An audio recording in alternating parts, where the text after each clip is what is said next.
Okay, good morning, grade 8s, and welcome to another exciting edition of Grade 8 Reachback. This is Reachback number 5. If you'd like to download it, go ahead to tinyurl.com/reachback5g8 for grade 8, and you could either look at it or you can print it off if you have a printer at home. You don't need one because, of course, what you could do is watch the rest of this video, press pause at each question, copy down the question, and do your work independently. As always, once you're done with the questions, please make sure you send a picture of your work to your math teacher. They do take a look at it just to make sure things are going well. And of course, tomorrow being Tuesday, there will be a Reachback answer video provided in which your expectation is that you go over the answers to your questions and make notes of anything you're doing incorrectly or forget how to do. With that said, here are Monday's questions. The first question comes from Chapter 2 on ratios, rates, and proportional reasoning. Is that who ran at a faster average rate of speed? Mr. McDonald, who ran 50 meters in 12 seconds, or Mr. Coyle, who ran 64 meters in 15 seconds? Show your work as a comparison of two unit rates. Now remember, as a hint, unit rates always express the second term in the rate as 1. So you can either do it in 1 second, or if you'd rather, you could do 1 minute. But either way, you need to make sure that both of those rates are unit rates that express the same second unit. Your second question comes from Chapter 3 on Pythagorean relationship. It's a very simple one. What is the length of x? Notice I didn't say where is x because I saw that t-shirt before where it's an arrow pointing to it and says here it is. No, I need to know what is the length of x. You can solve it either using a formula, or if you'd rather, just draw squares and use squares. Question 3 comes from Chapter 4 on understanding percent.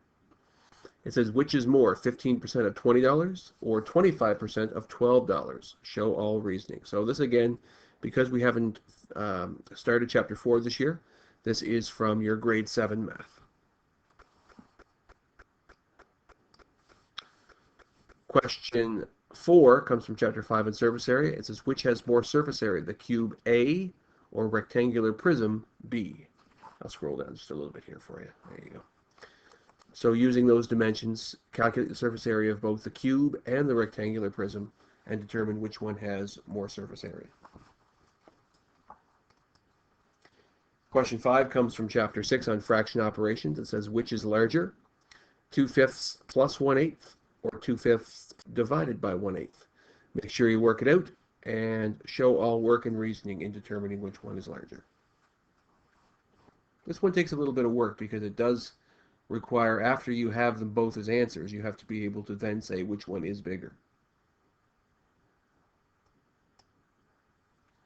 Question 6 comes from Chapter 8 on integers. Again, it's a ranking and it's a comparison. It says simplify and rank these in descending order of size. So you have to simplify those 4 operations, get an answer for all 4 questions, and then rank them A, B, C, D in descending order of size. So that would be your largest is first, your second largest is second, and your last one would be your smallest number. Question 7, which I think is going to be the hardest question of the day. It comes from Chapter 9 on linear relations. It says, what is the 12th number of the sequence? That's going to be the easy part. The harder part is going to be what is the 10,000th number. Now, in order to do this, what I advise you to do is try and make a table of values for this.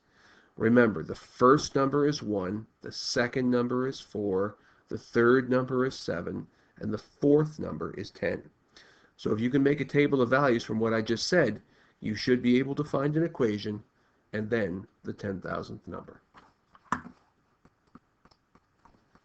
Question 8, your final question of the day, comes from Chapter 10 on solving linear relations. It's a comparison question. Which equation has the largest value of x? So for all 4 of those questions, solve for the value of x and then determine which one of those answers is the largest. Good luck to everybody. I hope this is finding you all in good health and spirits. Remember, we don't have a whole lot of time left in self-isolation, so hopefully we will be back together sooner than later. Stay safe, wash your hands, and don't let your boomer parents drive you crazy.